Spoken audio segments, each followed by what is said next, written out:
I'm Jamie Carragher, and you are listening to the Pint podcast.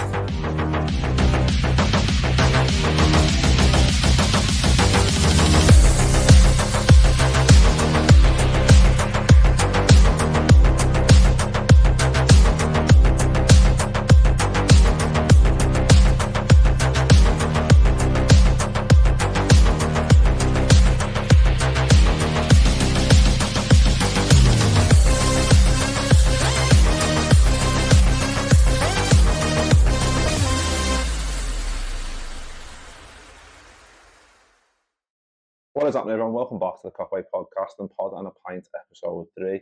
We're in Shenanigans once again on the Guinness, and this time I'm joined by Josh Williams. Nice one, Josh, for jumping on. No, nice one, mate, yeah. I'm honoured to follow the great Neil Atkinson. Well, I said to Neil on the last one, I was like, we've got Robbo on the first one, get Neil on the second one, get the big dogs in early. And I thought I'd go a bit tactical on the third one and get I like to think I'm a big dog myself, mate. But, you are a big dog, yeah. Well, that's what I mean. Nah, I'm only obviously not. Big dog in the making. Big dog in the making. Anyway. Yeah, nice one for jumping on, lad. Appreciate it. And obviously, we're going to get stuck into Newcastle, unfortunately, or fortunately, however you look at it. And then, contracts a little bit again, which is a bit boring. But yeah, we've got to talk about it. And Everton. But before we get stuck into all that, I just thought started the show in the same way the first 2 episodes.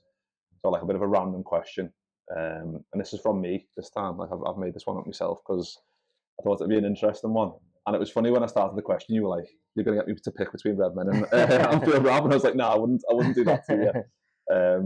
But yeah, just because I get in trouble that mate. No, yeah, it's not. I need to keep both sides sweet. But yeah, I just thought because you're across both of Redmen and Anfield Rob, pick your five-a-side team that might win a game or two if you're thrown into a random league somewhere. Okay. I'll start with a keeper then. I'll go John Gibbons in goal.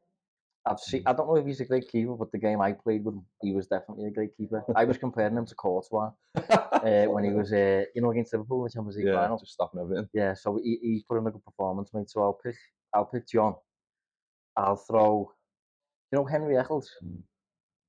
Name rings a bell, but I'm not sure I know him too well. He's doing like video stuff for the Anfield Wrap nowadays, but he's good. Yeah. I'll throw him in there. I'll throw Dan Austin in there, good mate of mine. Likes to stay behind the ball, you need that every now and then, don't you? Yeah. That's 3, isn't it?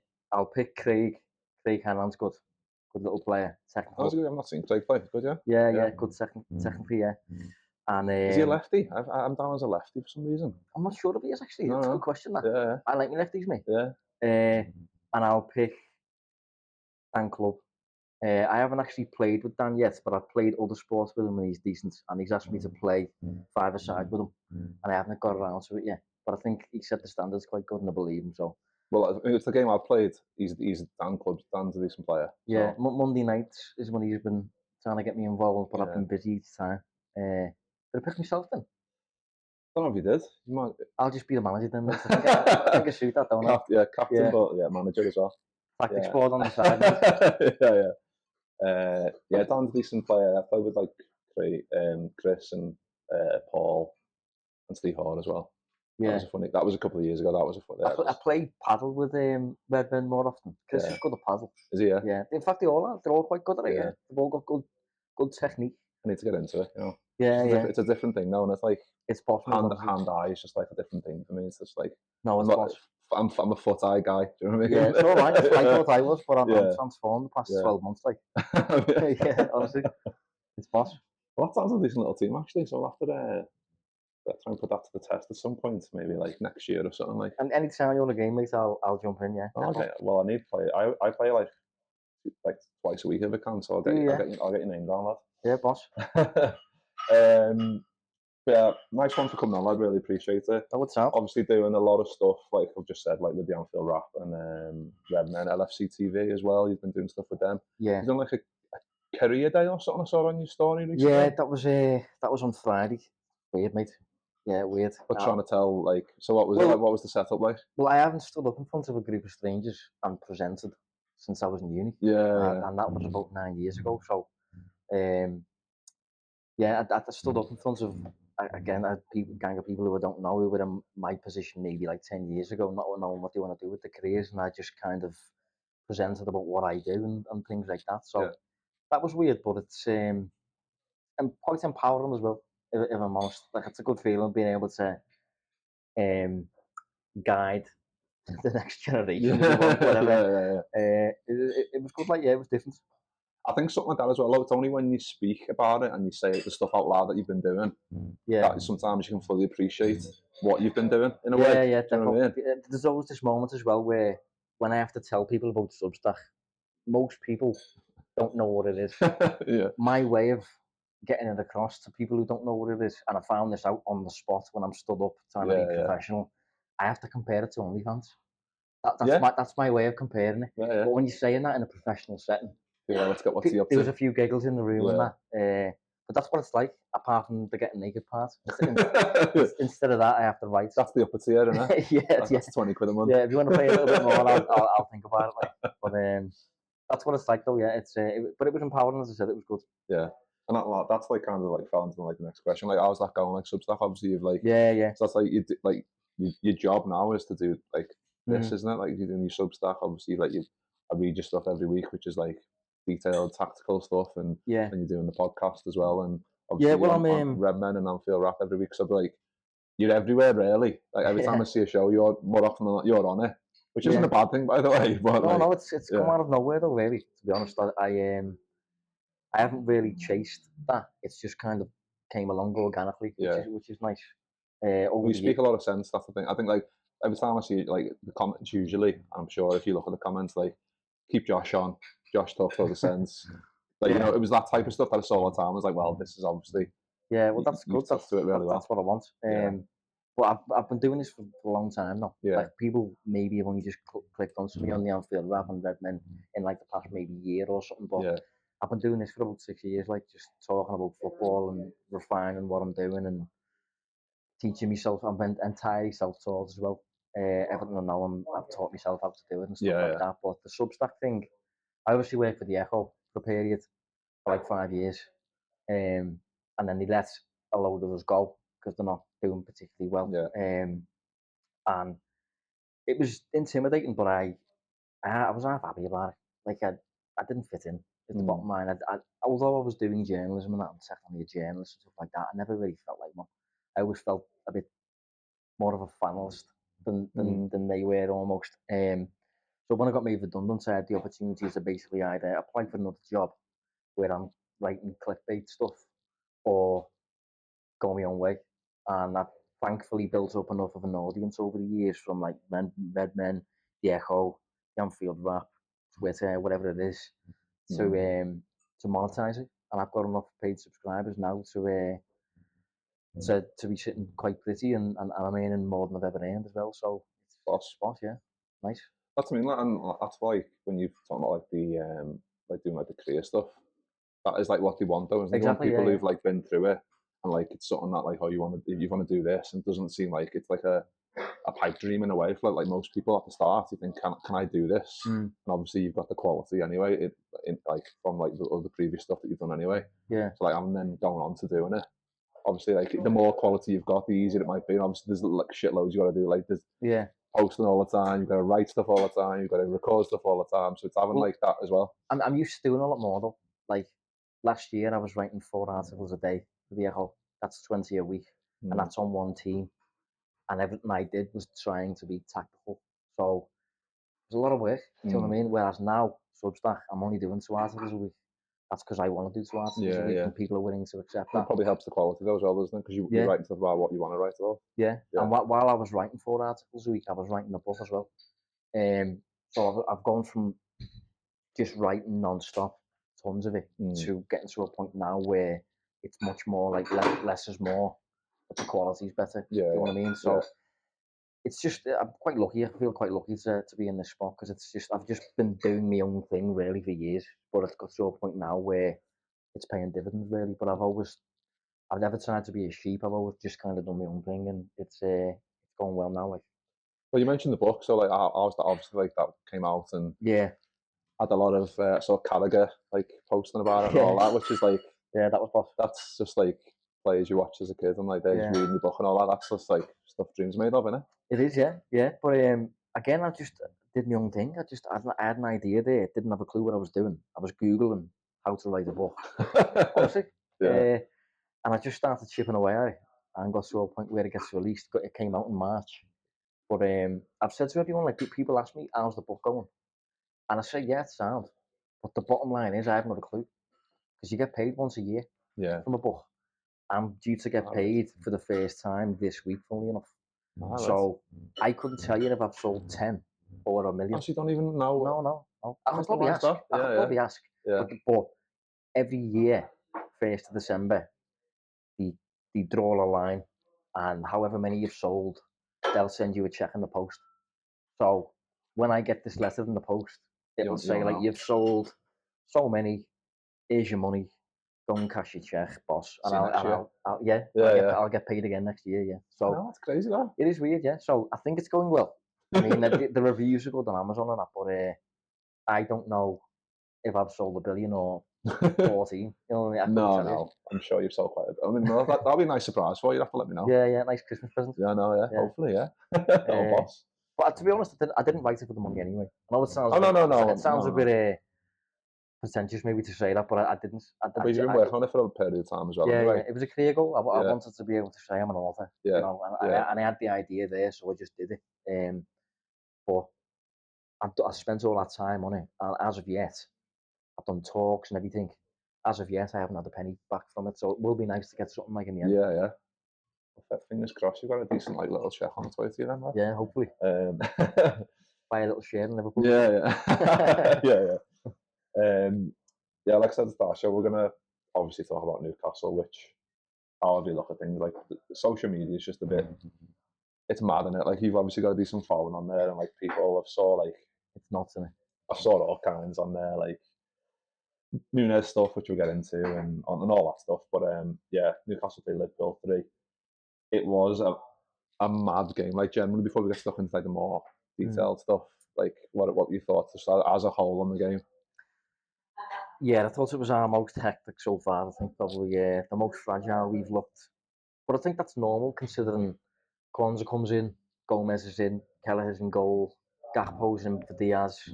They had their best team out. Yeah. It was at home, it was a night game, it was pouring down rain. All of those things, I think, just created the cocktail that was a bit spicy. Yeah, definitely. But despite all that, we nearly won the game. You know, we come within minutes of winning the game, and I was really close to basically tweeting. I said this earlier on the outfield wrap. I was really close to tweeting. That's the result of champions, that because we were close to coming out of it with 3 points, mate. Yeah, it sums up with that typical Premier League winners that for me, but we just didn't in the end. Keeper shooters in the foot. I know. Yeah.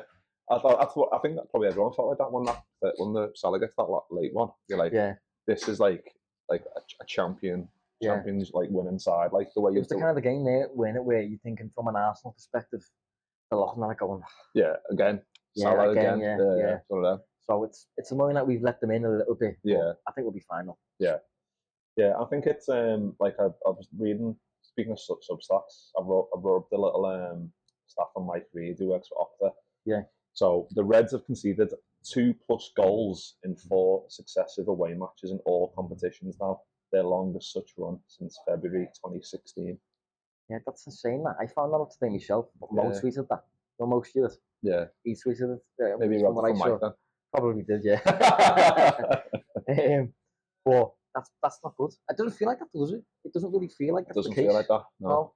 Because it would have been pretty watertight, but that you can't do that at Goodison Park. You know, hopefully not. Yeah, that's what I mean. Especially that's kind of the way I brought it up, because like obviously going into Everton, which is going to be like so hard and so emotional. Like obviously their last derby at Goodison and all that. But before we get into that, like let's talk about a little bit about Nunez, because I mentioned before like social media and it being like a bit of a viper's nest in terms of like what stuff you can put on there, and like is it even worth putting stuff on there sometimes and all that, which I'm sure you know. Well, I tweeted yesterday, mate, that it was an absolute joke.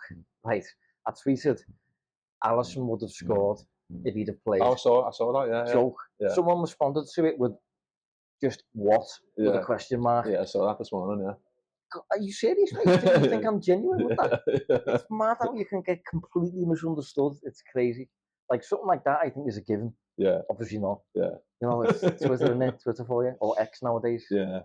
Well, what are your thoughts on Nunez then? Because there's the lack of goals, but it's the application, determination. There's all that stuff that like he only has to do a little thing and he gets the crowd are singing for him. And like I'm one of them because I've tried to like champion. I'm like one of the biggest champions of Darwin Núñez because I want him to do well because he's got quality.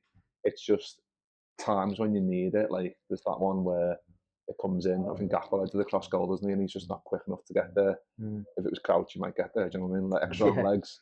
And then there's like a couple of where like he scuffs it, where he's like should do better. But like I've saw like people online saying like, is it his last season? Is it like something that we need to look at going forward, like in terms of like a new number 9 and like especially when you on the flip side, like you're looking at Newcastle with like Isak, who's like so good in front of the goal and like his finish last night was incredible. Yeah. Someone like that maybe would be more beneficial to us in like especially like Jota being missing where he's so key for us in terms of scoring goals. Like what's your take on it?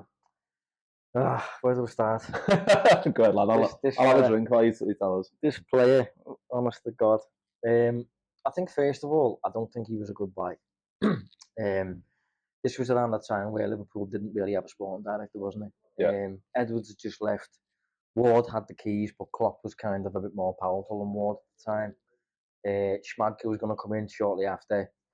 But there was a bit of turnover and that bit of people putting their heads together and things like that. And I think we signed Nunez without really doing our due diligence. Maybe I think Klopp was the leader behind that, having watched Nunez play twice against Liverpool for Benfica. He plays well in both games. Klopp goes and buys him. I think that's a typical problem that you have with managers generally. That's why you don't really want them in charge of the recruitment side. So I think Liverpool bought him thinking he's a good player and that, but without really factoring in maybe the tactical limitations of him. Like I don't think he can drift out wide like Mane could or something like that. Diaz can drift out wide, Gakpo can play out wide and all that, but I think Nunez is strictly for me centre forward, playing on the shoulder of an opposing defender. Can't drift out wide, can't drop deeper. Keep him there literally, and when he's defending as well, the slots basically have to teach him how to defend. So I think he's been a bit of a problem in all of those cases. But despite that, one of the reasons I've backed him last season, is because number one, he gets a lot of shots. It sounds mad saying that because I grew up on the traditional perspective of like, what do you mean he gets shots? The team creates the shots and the players just stood there and receiving end. But the perspective I have nowadays is not that. The perspective I have nowadays is a player has to move in the box, and it's the art of getting shots as a skill. I think Nunez had that skill last year. Yeah. Lots of expected goals and all that, and he was playing as part of a Klopp team that I think was capable of masking certain flaws. I don't think he's the most technical, for example, but I think Klopp's game could mask that because you're a bit more direct and all that stuff. Yeah. But then we move to this season. This season, number one, he's not getting shots, which is weird. Number two, he's a bit more functional. Well, I think Slot's made him a bit more of a team player. Yeah. But number three, Slot's game is not as... It's a bit more perfect than Klopp's, isn't it? Yeah. It's a bit more precise and, strict.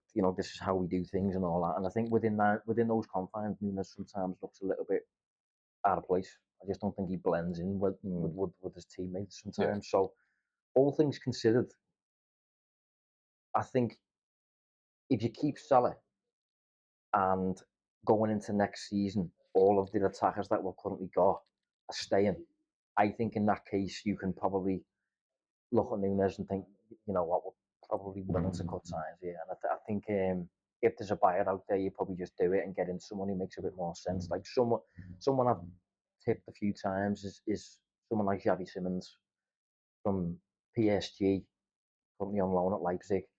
I think he's just a bit more of a slot player.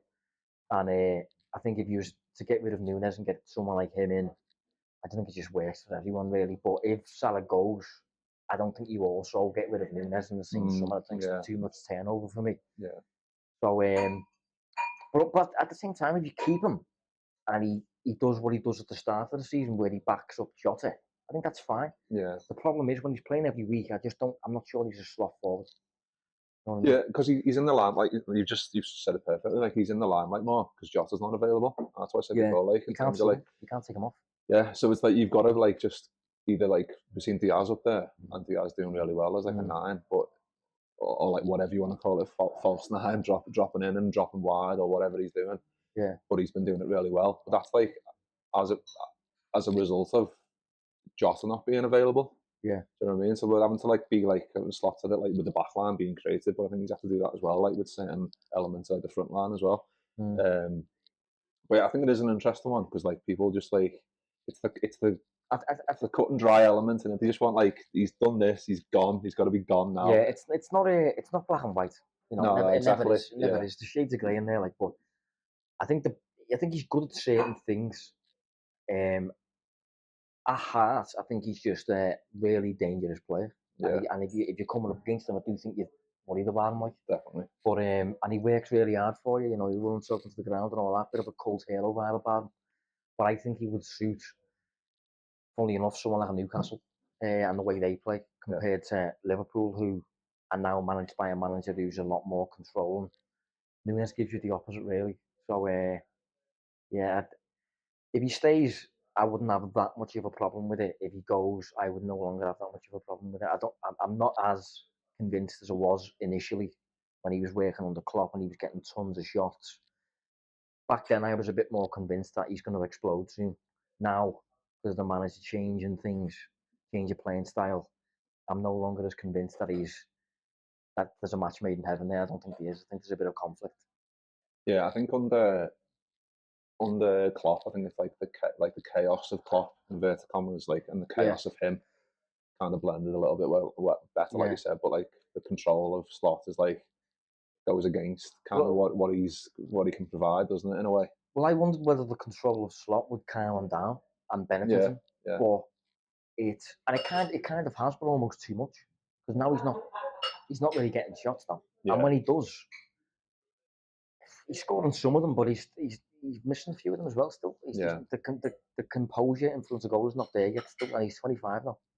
So, by the way, I just want to throw in there that I don't think we'd struggle for a buyer. By the way, this narrative that we, you'd end up selling them to like Burnley or something for 10 million. There's absolutely no chance. There's a lot of teams interested. Mate, trust me. Yeah.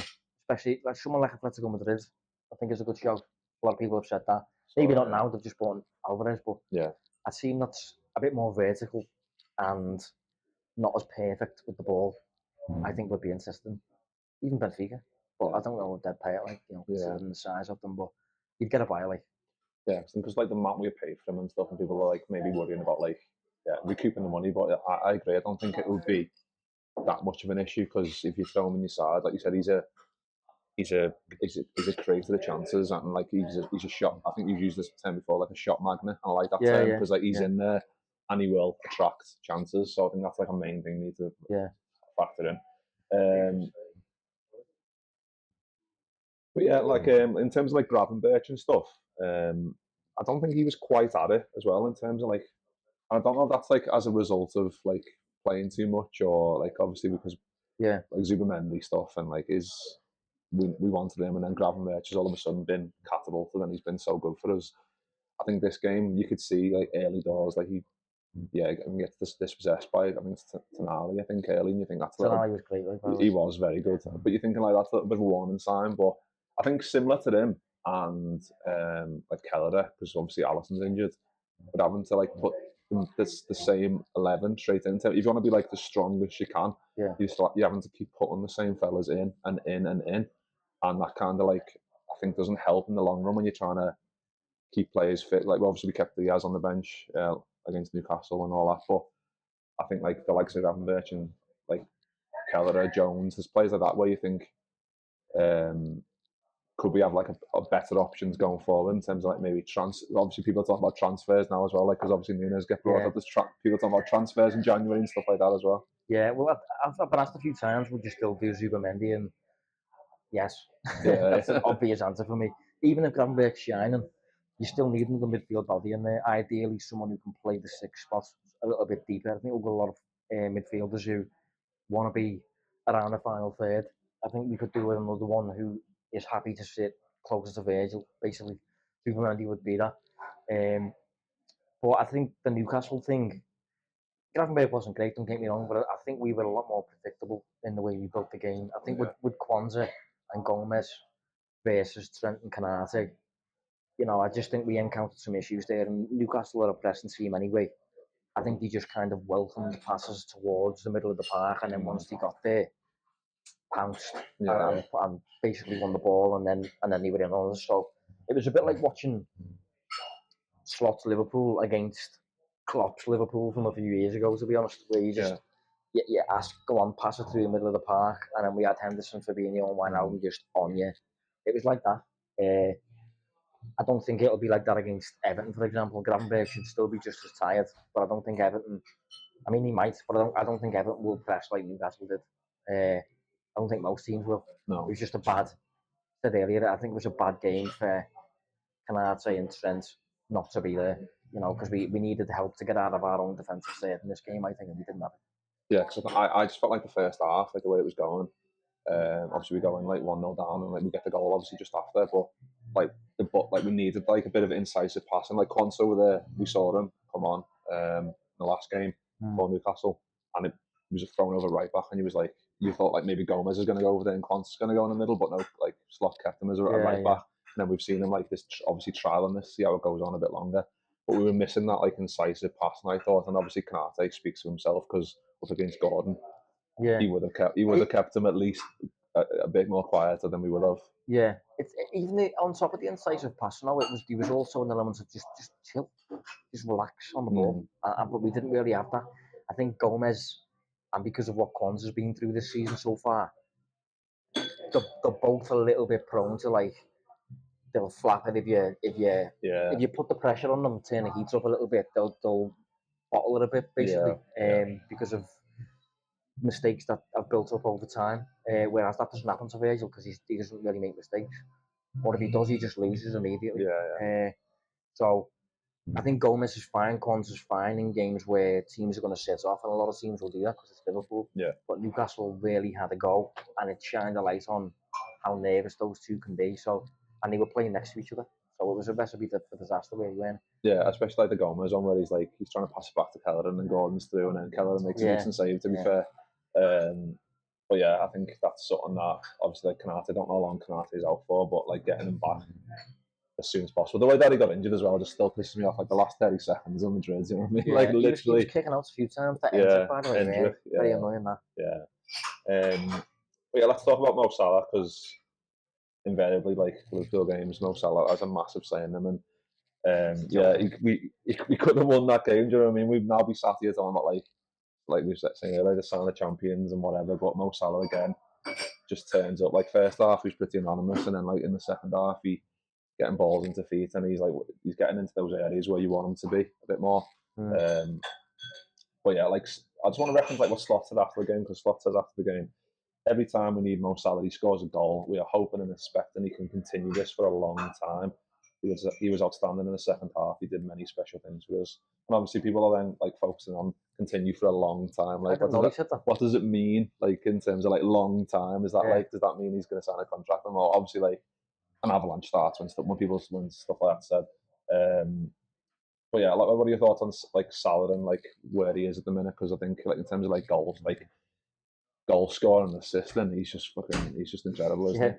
I think he's as good as ever, yeah. Honestly, I said the other day on Redman that if you put his numbers in a row, like columns of his numbers per season, and you was to jumble them up, and you was to say to anyone, Michael Edwards, whoever, order them based on his age, you wouldn't have a clue. No. You wouldn't have a clue, mate. Honestly, you would think this current season, if I just said to you, he's 26, you would fully believe it. Yeah. Forget his age. Honestly, his performances are still right up there, and this is why, like, the analysis that I do, dealing with the data and the tactics and things like that every day and stuff like that. It has been a question throughout the campaign, do you extend? Because he is getting on. And when he starts his next contract, he'll be, I think, 33, just after the AFCON as well, over the summer.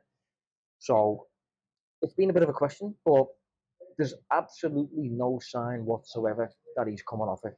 No way, shape, or form. And Liverpool have people accuse Liverpool of being cheap and things like that. And my understanding of it is, I think the word I'd use is efficient and economical almost. And you basically get all of your money as much as possible to run for you on the pitch. And sometimes if there's a better way to make your money run, it makes sense to let a player go and get a replacement in. He will do a bit more on the pitch for you. I agreed with letting Wijnaldum go. I agreed with letting Firmino go, Mane, a few others probably, Thiago, Matip. I agreed with letting them all go. Salah, you will not find a more efficient means of getting points on the pitch than giving him a new contract. You really won't. I've looked at alternatives and all that, and all the players who play on the right side that you would get in to replace him. Some of them are good, but they will not deliver you points like he delivers for you. So, unbelievable player, mate, and I will be amazed if Liverpool don't try and keep him. And by all accounts, he wants to stay. So Yeah, well, I think that's the good thing, isn't it? Because I think like people like he done that post, he done like the post presser, didn't he? Like post match presser, like he went up to like the journos and said, and let's like, oh, can I speak to it and all that? And people were like, what's going on here? And then this big story unfolded, like he's trying to like. People saying, he's trying to like ramp up the price or whatever, like loads of different things and that. But that for me, I was happy because that was like he wants to stay. Otherwise, if he didn't give a fuck, he wouldn't seek out it. He'd just get on the coaching like, oh, I've done my job. Yeah. Okay, I'm back home. No shame. I was relatively happy that he did it because, as you say, it kind of reaffirms there's no threat of losing him here in a way. Like he really wants to stay. There's no.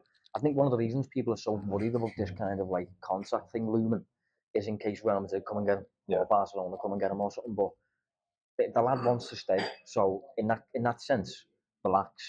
But at the same time, I understood the criticism of him in that it's individual. Like put it this way, all of the people who were,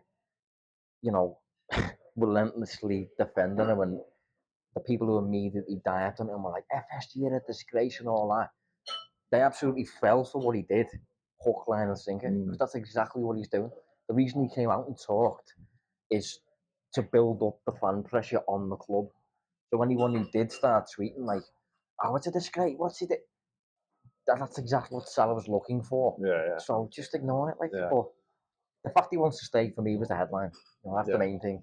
So as long as that's the case, I have faith that the club will keep him because that's the right sporting decision to make because he delivers more points than anybody. Yeah, because I think like Ornstein came out, didn't he? I think that was yesterday or the day before, like saying like Salah offer soon. Yeah, imminent and all this, and then like Verge and whatever, and like not too much on Trent, but like he's gonna. And then there was other stuff like a couple of days ago, like he's gonna be happy with like maybe a 1 year deal. Or he said he's happy with the 1 year deal. With that, like I don't know, like I'm surprised he said he'd be happy with the 1 year deal because I think like then you get into the whole like the dance again next year, like when the 1 year contract's up. I thought that myself. But I think if it was me, a 1 year deal does give you insurance. To be fair, maybe you could do a 1 year with an actual option of an extension. Maybe that'd get around all the noise or something like that. that you're covered a little bit. It just ramps it up again, doesn't it? Like because that 12 months is going to fly by. And as it gets to like 4 months left, you're like, it's the same shit again. Yeah, exactly. Yeah, it's not a nice thing to be floating around like. But I think Salah and Virgil, and obviously Trent, have all delivered enough up until this point, with them all expiring in 6 months. They've all delivered enough for me to justify 2 year plus, despite the ages of them. They are unicorns, these fellas. Yeah. So I think 3's pushing it. Yeah. I don't think we'll do 3, but anything around 2, I think it makes absolute sense. And the people in charge of Liverpool are not stupid. That's the bottom line. They're not stupid, mate. I know people think that they're going to overthink it or something because of these numbers and all that stuff. No, they're just not stupid. And any decision that they make, they'll back it up with evidence. Unlike Man United when they go and give Solskjaer the job, or they go and get Ronaldo back or something. So, what's the evidence is what you need to worry about, and the evidence is overwhelmingly in favour of keeping everyone. Yeah. So that's what will happen, I think. Yeah. Except unless you can't keep Trent. That's a different one. Well, that's what I was going to ask you because like I spoke to Neil and like Neil had like a little 5 minutes, like I don't know what rant is the right term, but like it was really insightful for me anyway, because he kind of like went through it all, like in terms of like why he maybe doesn't think Trent's going to sign. He thinks like Virgin, Salah. Well, Trent says he's going to go, and then the other two get done quickly after that. What are your thoughts on it? Because I know you just said like you probably all sign, but I think it's like logistics and like finances, and I'm not like big into all that. So like when someone comes on and like can kind of like maybe I think teach me. Do you know what I mean? I think that the risk with Trent is certainly higher. But of him going, like, for a whole host of reasons, to be honest. Obviously, there's the fact he's completed Liverpool is in there. He's completed English football, really, when you think about it. His best mate is over at Real Madrid. Yeah. The lifestyle over there, the weather over there. I mean, I've just got soaked on the way in, mate. Well, we haven't even mentioned that. We got absolutely fucking soaked. Yeah, absolutely drenched. Yeah. You won't get that in Madrid very much. And on top of that, I think he strikes me as the kind of ambitious person to want to test himself. If you completed something, you completed something. When I wrote my book, for example, I wrote that because I felt stale in my role, and I wasn't learning anymore. Trent won't feel like that necessarily. He's just got a new manager and all that, but there could be an element of like, I just want a new challenge, mate. Yeah. And Real Madrid obviously offers that. And the thing is with Real Madrid as well, when they can sign a player on a free, he can give him a huge wage. He can give him a big signing on fee. I think David Alaba, for example, his wage starts with a 300 grand plus. Trent is currently on about 180, I think. So for Liverpool to get, I think Real Madrid will offer Trent about double what he's currently on. Yeah. Whether Liverpool would do that for a player who's amazing, but technically a right back. Can you justify Salah wage for a right back? Yeah. As good as he is, there's a question mark there with that. So I don't know. And by the way, his brother's his agent. So if he's trying to kickstart an agency or something like that, or build an agency or something, getting an agent fee from Real Madrid is going to be big. Changes his life. Life's changed anyway, obviously, but I would understand if he went. A lot of scousers probably wouldn't say that, but no, I would like. But hopefully he stays, and I can see you'd have to tell him, like, from a Liverpool perspective, you need to know that if you leave, you're never going to be as welcome. This is what we're going to say to you, like as a post question to that, because I think like obviously there's been like Fowler and McManaman and Owen. Obviously McManaman and Owen both went to the team we're talking about, and I've not quite been looked at the same. Obviously both fucking hugely talented players. Owen a bit different because I think because he's from like where was he, from Chester or whatever. I think it was always a little bit different. I felt anyway, because I mean he came out recently and said it's the same. I was a local lad, came through the ranks, etc., etc. I don't think a local lad then goes to play for Man United. No, you know what I mean? So I think that where for me where it differs. I think like Maka wouldn't have like left Madrid and went to Man United. Do you know what I mean? I think it differs there. But like I think it is an interesting one, because if he does go, I just think like he needs, like, obviously he will have thought, if he's made his mind up now already, for example, he'll have thought about all this, wouldn't he? Like if I leave, like if I come back to Anfield, like I'm not going to be revered in the same way, legacy, like Tan, all that stuff that people obviously online, it'll be much worse. Yeah. It's a really difficult decision for him to make. I don't envy him. Like it's a big decision. I think one of the reasons I have sympathy with him maybe is I think I have a similar mindset to him, in the sense that I would be really tempted. I love Liverpool, mate, to bits, but I would be really tempted by not only the challenge, but just a change in lifestyle. I've always personally liked the idea of going and living in Amsterdam for a year, or a capital city in Europe or something like that. I suppose Trent can do that once he retires, to be fair, but the idea of taking up a challenge like that, learning a new language. I've always liked the idea of learning a new language as well. It's not personal, but a lot of fans would naturally view it as personal. Definitely. I understand that as well. So Hope he stays. I think if Salah signs and Virgil signs, he's more likely to stay, in my opinion. Yeah. Especially if we go and win a few trophies this season, so we'll know that the glory days are not over with Jurgen. Yeah. So, and we've just battered Real Madrid. Yeah. So, I don't know, mate. It's a tricky one, that. But logistics-wise, he will definitely be. The financials will definitely be more attractive in Madrid. That's without question. That. Yeah. I don't know. Mad one, isn't it? I think it's just I think it's a bit like the longer it's gone on. Like I just like started the season, I thought getting close now, but then you thought it'll be done by like Christmas, like ish time. You thought anyway, and then now it's getting close to that now. Yeah, it's getting like I don't know. I think I'm gonna do the two because of the age and all that. I think it's like a bit more like you're trying to like maximize out like how much you maybe get out of them. You can like if you keep doing it to that point where you go like we can offer them a contract now. Because they're still doing it at that time. Yeah. And you're not going to get resale value and all that stuff.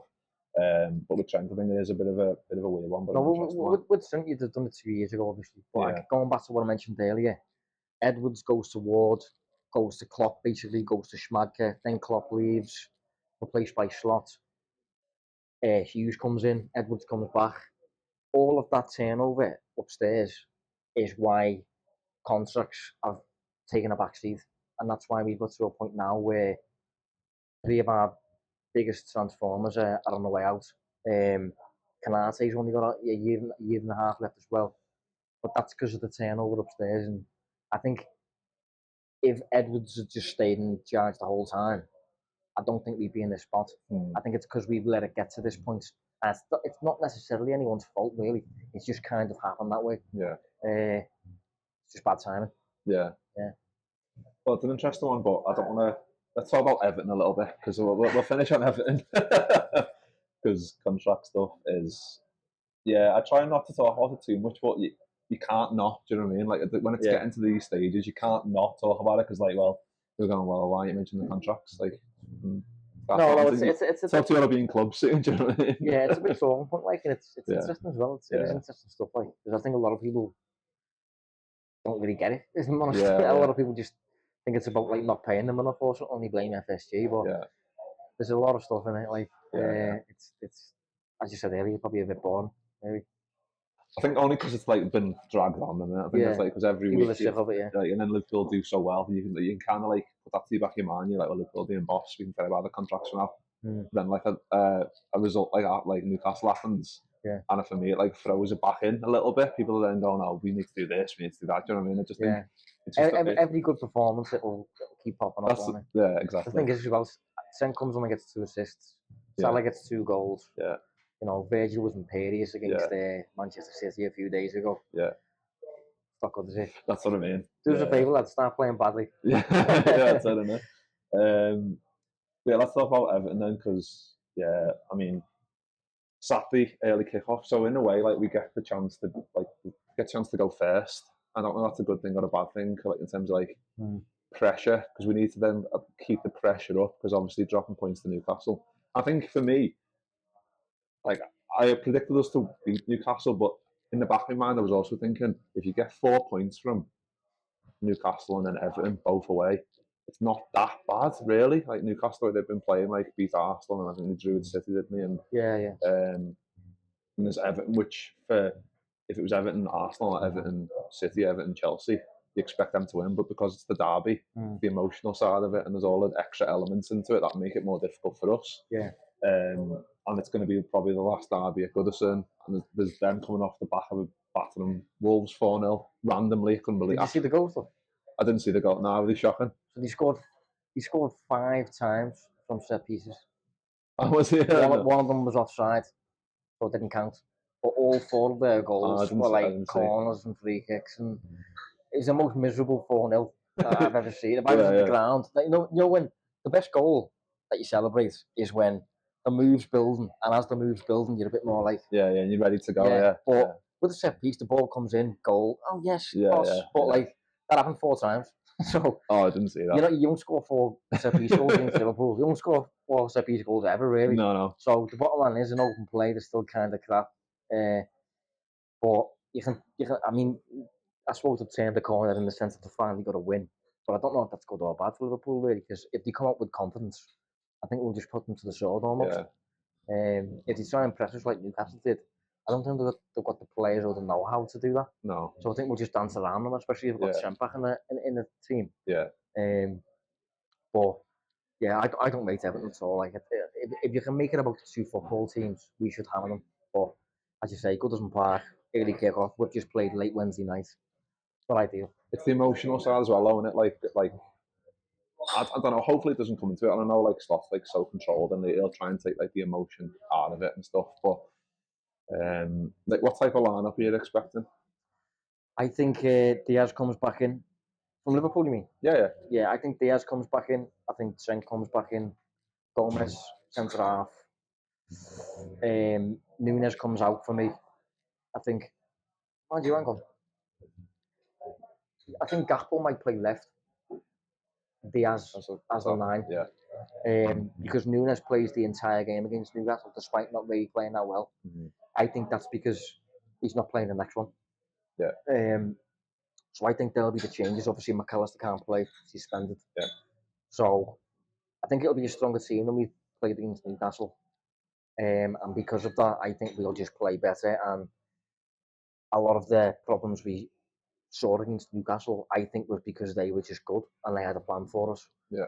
I don't think Everton can do those same things, and if they did, they'll be blown after 15, 20 minutes, and then we come into it then and start. So I think we'll be okay. I think the team on paper will be far better than theirs, and even their key pillar, Tarkowski, apparently has been offered this season. Yeah. They've got no goals and open play. Actually, Young is still starting at the age of 58. So still going strong. He scored a free kick though, to be fair. Yeah, I saw. Yeah, decent. But it's just not a great side. And Dyche is very prehistoric. Yeah. So you'd like to think we'll just dance around them. Yeah, that's what I mean. That's what I'm hoping. But I just always think like people like you obviously like the players like the cliche like interviews where they like the first teams we look for are like Everton and Man United. It's like, I fucking absolutely despise them games. I hate because like especially when you come into this period where like if we were to beat Newcastle, you come into this one and you're like, we're probably like the momentum that we've been going on like Madrid and the City and like Southampton and then if we beat Newcastle and you're coming into this, you'd be like, well, like momentum just carries over and we should have enough to get through. And it's like the emotional stuff where that hopefully that doesn't put like a seed of doubt in the mind. It's like, oh, like the other teams are like caught up a little bit, but like I just think generally the way what we've been playing this season is like is mad and incredible. Like when you think about it, like if you go back to start the season, you're like Klopp's off and like you're gonna get a new fella in and like how's it gonna go? The fact that we are where we are now, I just think like you need to always like kind of factor that in. Like 7 points ahead at this stage of the season, like obviously fucking caveat with like there's still loads to go. But like, the way that we've been playing is just fucking immense. Yeah. No, I think because of the dropped points against Newcastle, you ideally want to win this one really. Who've Arsenal on the weekend? I think they've got away to. I think they've got Fulham. I think on Fulham on decent side, to be fair. Yeah, away to Fulham on Sunday. I think. Yeah. Arsenal's the only team I'm worried about personally. I don't think City can win the league this season with that team, and Chelsea look good, but I think they're a year away from challenging. Arsenal's the only team I'm worried about, and I saw tweets after the Newcastle results from like TNT Sports, and not saying like Liverpool are only 7 points ahead now. Only 7 points. Only that's 7 massive. points. Yeah. You messing like that's we're still absolutely fine. 2 wins and a draw. Yeah, don't worry about that. So we're nowhere near in the spot yet where we need to start panicking. The only thing is just get players back in the team. You know, the injuries are what concern me because when we've got players available, we will be fine. Honestly, we're on course for about around 95 points. I think 96 points or something. It was 99 points we were on course for before the Newcastle game. Obviously, that will have come down a little bit now, but I don't think City will get 85. I don't think Arsenal could get 85. But it's very much in our own hands is what I'm getting at. 7 points is still a healthy lead. You know, Arsenal are in that point where they can't afford any slip-ups at all. They have to win virtually every game between now and the end of the season. Liverpool don't. So as long as we don't fall off a cliff with injuries, I think we'll be fine. Yeah. Well, nice one. I will leave it there. Nice one for jumping on. That was episode 3 of Pod and a Pint. We'll be back next week. I think I've got. It's Page. I think I've got Chris Pager. Big boots to fill up. Yeah. That's what I was saying. That's what I'll get Josh on first and see what Chris has to do. See how he plays it after that. But, Especially on Chris, mate. But yeah, I'll be back next week with Chris Pajak for episode 4. But yeah, nice one for listening, nice one for watching, and we'll see you all very soon. Ta-ra. I'm Jamie Carragher, and you are listening to the Copite Podcast.